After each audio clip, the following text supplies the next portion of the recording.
prosperity, and purpose. God has plans for your life to prosper you and to give you hope and a future. Join us now. It's your season. It's your time.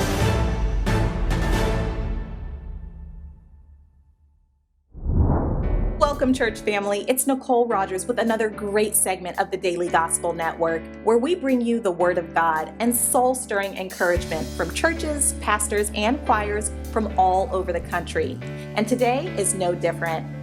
Check out this sermon from one of our incredible ministry leaders.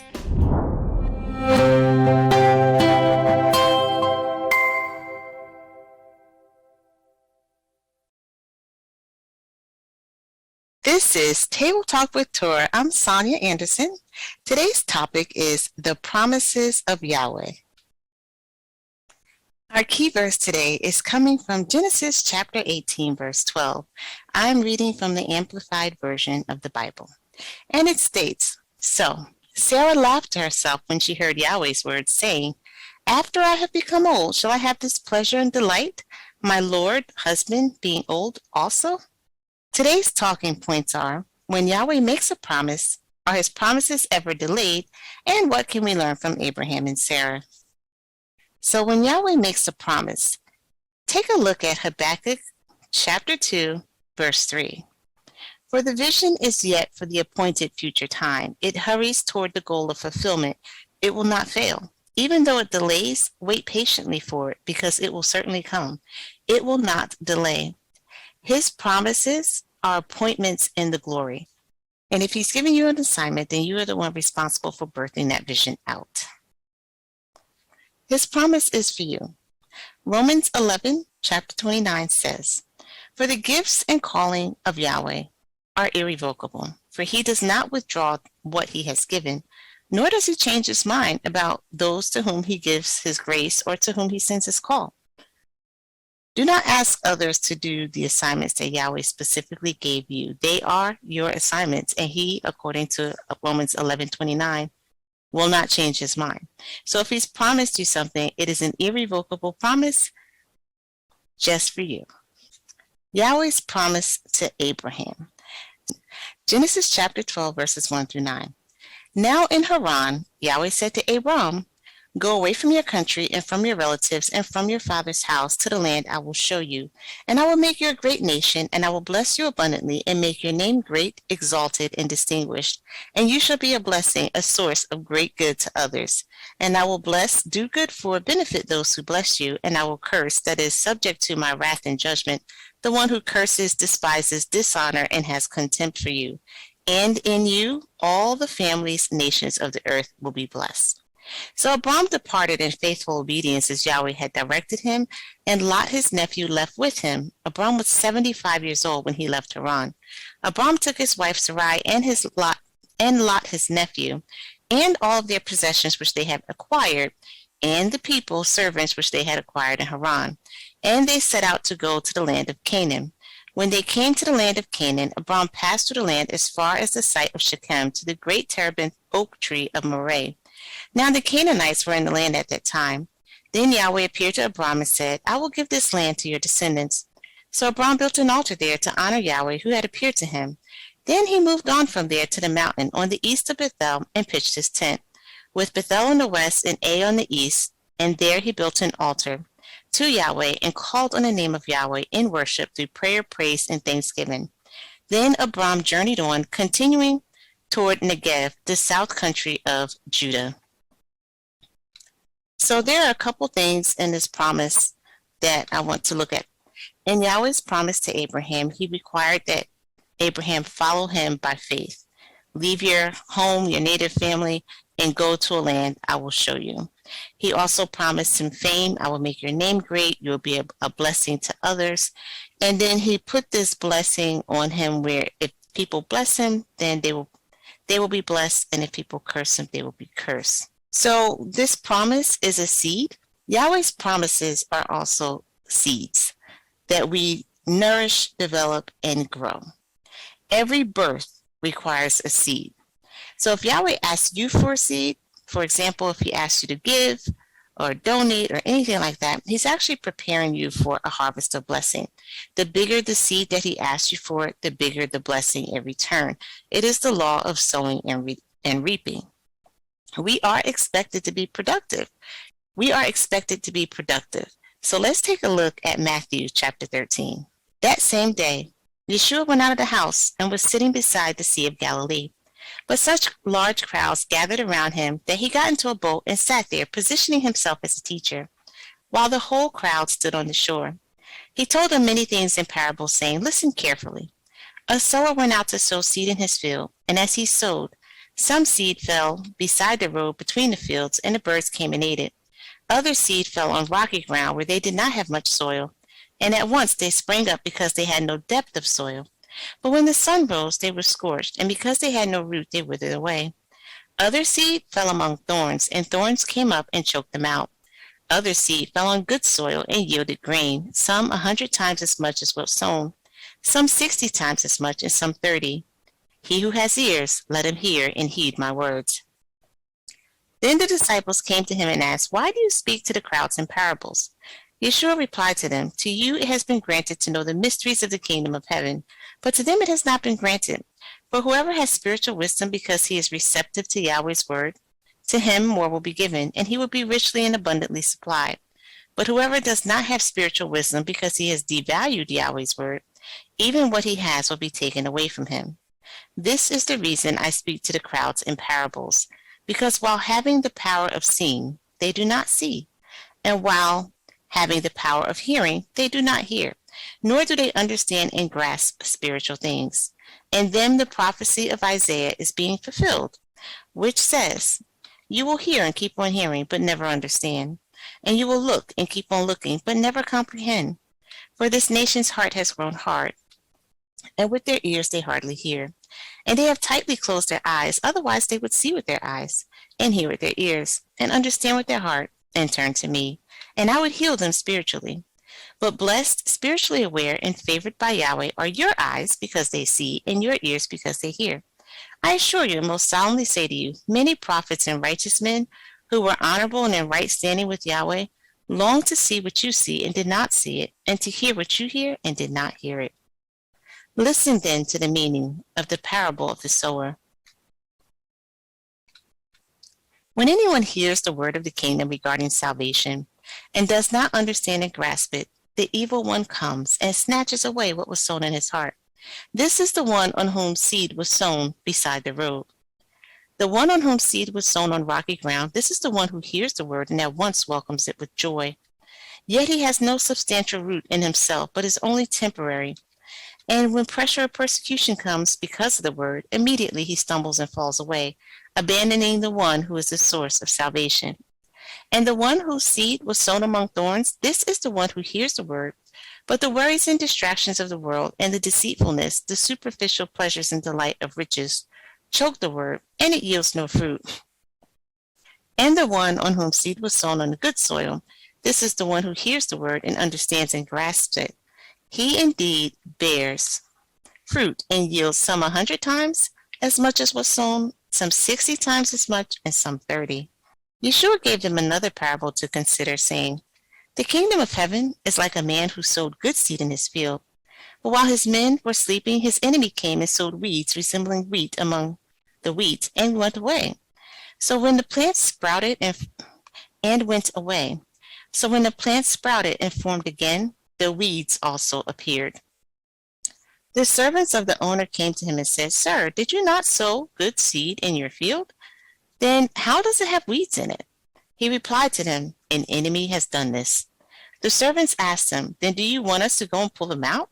But he said, 'No, because as you pull out the weeds, you may uproot the wheat with them. Let them grow together until the harvest, and at harvest time I will tell the wheat reapers, first gather the weeds and tie them in bundles to be burned, but gather the wheat into my barn.' He gave them another parable to consider, saying, 'The kingdom of heaven is like a mustard seed, which a man took and sowed in his field. And all of the seeds planted in the region, it is the smallest, but when it is grown, it is the largest of the garden herbs, and becomes a tree, so that the birds of the air find shelter in its branches.' He told them another parable. 'The kingdom of heaven is like leaven, which a woman took and worked into 3 measures of flour until all of it was leavened. All these things Yeshua said to the crowds in parables, and he said nothing to them without using a parable. This was to fulfill what was spoken by the prophet. I will open my mouth in parables. I will utter things unknown and unattainable that have been hidden from mankind since the foundation of the world. Then he left the crowds and went into the house, and his disciples came to him saying, Explain clearly to us the parable of the weeds in the field. And he answered, The one who sows the good seed is the Son of Man, and the field is the world. And as far as the good seed, these are the sons of the kingdom, and the weeds are the sons of the evil one. And the enemy who sowed them is the devil, and the harvest is the end of the age, and the reapers are the angels. Just as the weeds are gathered up and burned in the fire, so it will be at the end of the age. The Son of Man will send out his angels, and they will gather out of his kingdom all things that offend, those things by which people are led into sin, and all who practice evil, leading others to sin, and will throw them into the furnace of fire. In that place there will be weeping over sorrow and pain, and grinding of teeth over distress and anger. Then the righteous, those who seek the will of Yahweh, will shine forth, radiating the new light, like the sun in the kingdom of their Father. He who has ears to hear, let him hear, and heed my words. The kingdom of heaven is like a very precious treasure hidden in the field, which a man found and hid again. And then in his joy he goes and sells all he has and buys that field, securing the treasure for himself. Again, the kingdom of heaven is like a merchant in search of fine pearls, and upon finding a single pearl of great value, he went and sold all that he had and bought it. Again, the kingdom of heaven is like a dragnet, which was lowered into the sea and gathered fish of every kind. And when it was full, they dragged it up on the beach, and they sat down and sorted out the good fish into baskets, but the worthless ones they threw away. So it will be at the end of the age. The angels will come and separate the wicked from the righteous, and throw the wicked into the furnace of fire. In that place there will be weeping over sorrow and pain, and grinding of teeth over distress and anger. Have you understood all these things in the lessons of the parables? They said to Yeshua. Yes. He said to them, Therefore, every scribe who has become a disciple of the kingdom of heaven is like the head of a household, who brings out his treasure, things that are new and fresh, and things that are old and familiar. When Yeshua had finished these parables, he left there. And after coming to Nazareth, his hometown, he began teaching them in their synagogue. And they were astonished and said, Where did this man get this wisdom and these miraculous powers? What is the source of his authority? Is this not the carpenter's son? Is not his mother called Mary? Are not his brothers James and Joseph and Simon and Judas? And his sisters, are they not living here among us? Where then did this man get all this wisdom and power? And they took offense at him, refusing to believe in him. But Yeshua said, A prophet is not without honor, except in his hometown and in his own household. And he did not do many miracles there in Nazareth because of their unbelief. So here we see the parable of the seed, that you need a seed in order to reap a harvest. So every birth, natural and spiritual, requires this seed. So when Isaac planted seed in that land as a farmer, and he reaped in the same year 100 times as much as he had planted, it was because of Yahweh's blessing and favor upon his life. So that being said, the source of the seed is critical.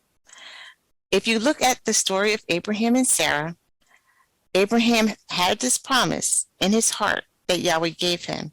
We know now that the promises of Yahweh are irrevocable. When he gives it to you, it is your assignment. You cannot transfer that assignment over to someone else and expect it to work. And we need a seed in order to birth out a harvest. And we also know now that the source of the seed is critical. So Sarah decided that this was taking too long. This promise of a child being born, I will make you a great nation. They had no children at the time. And it was a very important thing to have children in Israel. So in her impatience, she hatched a plan, which later backfired. So I'm going to read about this plan that she hatched. It is in Genesis chapter 16. Now Sarai, Abram's wife, had not borne him any children, and she had an Egyptian maid whose name was Hagar. So Sarai said to Abram, See, here Yahweh has prevented me from bearing children. I'm asking you to go into the bed of my maid so that she may bear you a child. Perhaps I will obtain children by her. And Abram listened to Sarai and did as she said. After Abram had lived in the land of Canaan 10 years, Abram's wife Sarai took Hagar, the Egyptian maid, and gave her to her husband Abram to be his secondary wife. He went into the bed of Hagar, and she conceived, and when she realized that she conceived, she looked with contempt upon her mistress, regarding Sarai as insignificant because of her infertility. Then Sarai said to Abram, "May the responsibility for the wrong done to me by the arrogant behavior of Hagar be upon you. I gave my maid into your arms, and when she realized she had conceived, I was despised and looked on with disrespect. May Yahweh judge who has done right between you and me." But Abram said to Sarai, "Look, your maid is entirely in your hands and subject to your authority. Do as you please with her." So Sarai treated her harshly and humiliated her, and Hagar fled from her. But the angel of Yahweh found her by a spring of water in the wilderness on the road to Egypt by the way of Shur. And he said, "Hagar, Sarai's maid, where did you come from and where are you going?" And she said, "I am running away from my mistress Sarai." And the angel of Yahweh said to her, "Go back to your mistress and submit humbly to her authority." Then the angel of Yahweh said to her, "I will greatly multiply your descendants so that there will be too many to count." Then the angel of Yahweh continued, "Behold, you are with child, and you will bear a son, and you shall name him Ishmael," which means Yahweh hears, because Yahweh has heard and paid attention to your persecution and suffering. Ishmael will be a wild donkey of a man. His hand will be against every man, continually fighting, and every man's hand against him. And he will dwell in defiance of all his brothers. Then she called the name of Yahweh who spoke to her. "You are the God who sees." For she says, "Have I not even here in the wilderness remained alive, after seeing him who sees me with understanding and compassion?" Therefore the well was called Berleharoi, well of the living one who sees me. It is between Kadesh and Bered. So Hagar gave birth to Abram's son, and Abram named his son, to whom Hagar gave birth, Ishmael, Yahweh hears. Abram was 86 years old when Hagar gave birth to Ishmael. Okay, so on the surface, it actually seems like Sarah's plan worked, but it didn't. It kind of backfired on her. And it seemed like it worked for her because Hagar did get pregnant. And what she was not expecting was now Hagar feels superior to her. So she's already had to submit to this archaic law that you can give your slave girl to your husband and have children by her. And if the slave girl bears the child while sitting on your knees, then that's equivalent to you bearing the child, and you basically have legally adopted that child as your own. So that being said, she devised this plan because she had actually lost hope in the original promise. The original promise was for her. Remember, it was for her. And she should not have transferred that blessing to her maid Hagar. So this changed the source of the seed from Yahweh to her because she actually orchestrated this event. So it gave her this false sense of success. So we'll see where this goes. After this event, there is a covenant reminder. This is still Abraham's seed, so Yahweh's word will not fail. He takes Abraham's seed and he blesses it. It is in an alternative vessel, it's in Hagar, but he still says to Hagar, your seed will be, this child will become a great nation, too numerous to count. So Hagar does return and have Ishmael. Ishmael also has some other things going on, that he will be like almost a violent type person. Every man's hand against his, and his hand against every man. So after this event, Yahweh takes the time to affirm his covenant with Abraham. Just keep in mind that 2 Timothy 2:13 tells us, if we are faithless, he remains faithful, for he cannot be false to himself. When Abram was 99 years old, Yahweh appeared to him and said, "I am Yahweh Almighty. Walk habitually before me with integrity, knowing that you are always in my presence, and be blameless and complete in obedience to me. I will establish my covenant, everlasting promise between me and you, and I will multiply you exceedingly through your descendants." Then Abram fell on his face in worship, and Yahweh spoke with him, saying, "As for me, behold, my covenant is with you, and as a result, you shall be the father of many nations. No longer shall your name be Abram, exalted father, but your name shall be Abraham, father of a multitude. For I will make you the father of many nations. I will make you exceedingly fruitful, and I will make nations of you, and kings will come from you. I will establish my covenant between me and you and your descendants after you throughout your generations for an everlasting covenant, to be God to you and to your descendants after you. I will give to you and to your descendants after you the land in which you are a stranger, moving from place to place, all the land of Canaan, an everlasting possession of property, and I will be their God. Further, Yahweh said to Abraham, as for you, your part of the agreement, you shall keep and faithfully obey the terms of my covenant, you and your descendants after you throughout their generations. This is the sign of my covenant, which you shall keep and faithfully obey, between me and your descendants after you. Every male among you shall be circumcised, and you shall be circumcised in the flesh of your foreskins, and it shall be a sign, a symbol, a memorial of the covenant between me and you.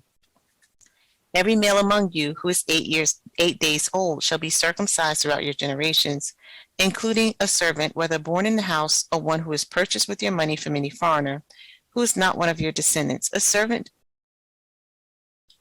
who is born in your house or one who is purchased with your money must be circumcised. And the sign of the covenant shall be in your flesh for an everlasting covenant. And the male who is not circumcised in the flesh of the foreskin, that person shall be cut off from his people. He has broken my covenant. Then Yahweh said to Abraham, as for Sarah your wife, you shall not call her name Sarai, my princess, but her name will be Sarah, princess. I will bless her, and indeed, I will also give you a son by her. Yes, I will bless her, and she shall be the mother of nations. Kings of people will come from her. Then Abraham fell on his face and laughed and said in his heart, shall a child be born to a man who is 100 years old? And shall Sarah, who is 90 years old, bear a child? And Abraham said to Yahweh, oh, that Ishmael, my firstborn, might live before you. But Yahweh said, no, Sarah, your wife, will bear you a son indeed, and you shall name him Isaac, laughter. And I will establish my covenant with him for an everlasting covenant, and with his descendants after him. As for Ishmael, I have heard and listened to you. Behold, I will bless him. I will make him fruitful and will greatly multiply him through his descendants. He will be the father of 12 princes, chieftains, and sheiks, and I will make him a great nation.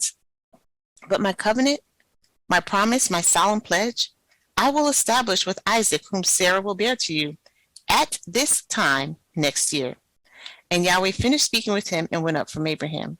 Then Abraham took Ishmael his son and all the servants who were born in his house and all who were purchased with his money, every male among the men of Abraham's household, and circumcised the flesh of their foreskin the very same day, as Yahweh has said to him. So Abraham was 99 years old when he was circumcised, and Ishmael his son was 13 when he was circumcised. On the very same day Abraham was circumcised, as well as Ishmael his son. All the men, servants of his household, both born in the house and those purchased with money from a foreigner, were circumcised along with him as a sign of Yahweh's covenant with Abraham. So this is that renewal I was talking about. And notice that Abraham did not wait on his visible sign of circumcision as a seal of the covenant. He did it the very same day. So it is just a reminder that even when we fail, Yahweh is faithful. So even when we're faithless, he is faithful because he cannot be false to himself. And the interesting part about this is how Abraham said, oh, that Ishmael might live before you. Because he's 99, like Sarah's old, he's old, and he's like, come on. You know, we already have a 13-year-old. Basically, we did the thing, right? But basically, he's saying it's happened, it's been accomplished, we have Ishmael. However, that was not Yahweh's plan. That was Sarah's plan. So Yahweh's like, okay, because he is your seed, he's still a part of you, I will bless him, but that was not my plan. My plan, the one that I asked for, the one that I'm entering into agreement with you for, that plan will happen with Sarah, your wife. He gave him a very specific timing at this time next year. So this is the reminder 13 years after Sarah's plan. So let's look at the life of Abraham, because Abraham is pretty special, right? Just like some of the other patriarchs in the Bible. And there are multiple texts written about him, but one of these texts is the ancient historical text in Jasher. If you're not familiar with the book of Jasher, it is also a book referenced in our canonized scripture. And in this book, in chapter 8, it talks about the night Abraham was born. Jasher chapter 8. And it was in that night that Abraham was born that all the servants of Torah and all the wise men of Nimrod and his conjurers came and ate and drank in the house of Torah. And they rejoiced with him on that night. And when all the wise men and conjurers went out from the house of Torah, they lifted up their eyes toward heaven that night to look at the stars. And they saw, and behold, one very large star came from the east and ran into heavens. They swallowed up the 4 stars from the 4 sides of the heavens. And all the wise men of the king and his conjurers were astonished at the sight, and the sages understood this matter, and they knew its import. And they said to each other, "This only betokens the child that has been born to Torah this night, who will grow up and be fruitful and multiply and possess all the earth, he and his children forever. And he and his seed will slay great kings and inherit their lands." And the wise men and conjurers went home that night, and in the morning all these wise men and conjurers rose up early and assembled in an appointed house. And they spoke and said to each other, "Behold, the sight that we saw last night is hidden from the king. It has not been made known to him. And should this thing get known to the king in the latter days, he will say to us, 'Why have you concealed this matter from me?' And then we shall all suffer death. Therefore, now let us go and tell the king the sight which we saw and the interpretation thereof, and we shall remain clear." And they did so. And they all went to the king and bowed down to him to the ground. They said, "May the king live, may the king live.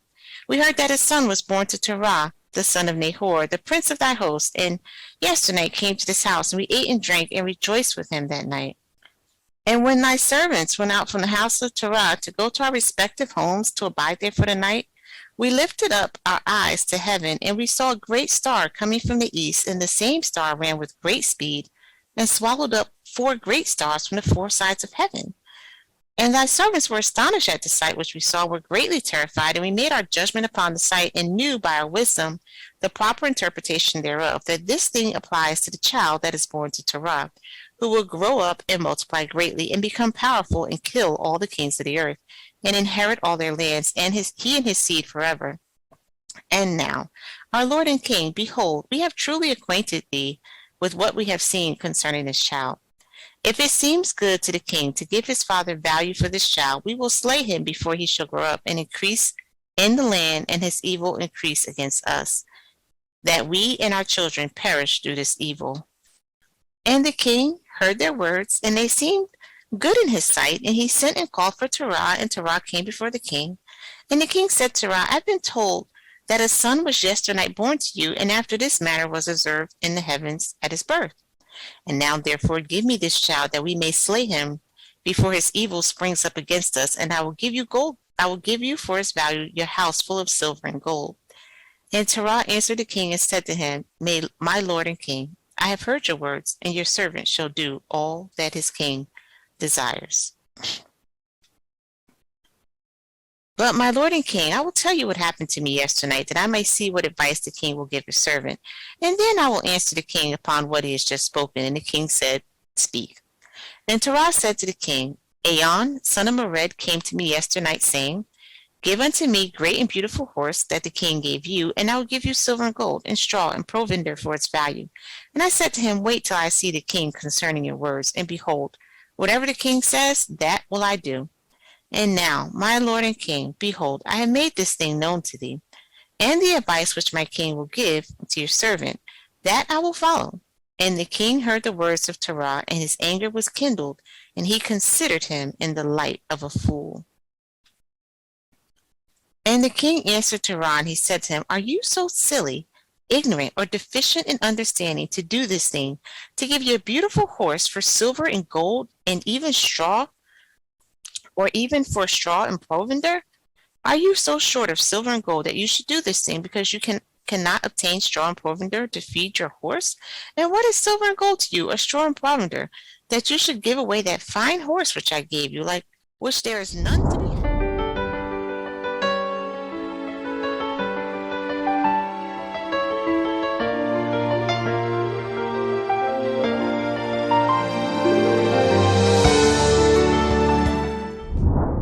Church family, I pray you are uplifted by those words. To find out more about this great ministry and to listen to the full sermon, visit them on social media. Meanwhile, stay tuned to the Daily Gospel Network for another great ministry. I'm Nicole Rogers with the Daily Gospel Network, and until next time, remember, I can do all things through Christ who strengthens me.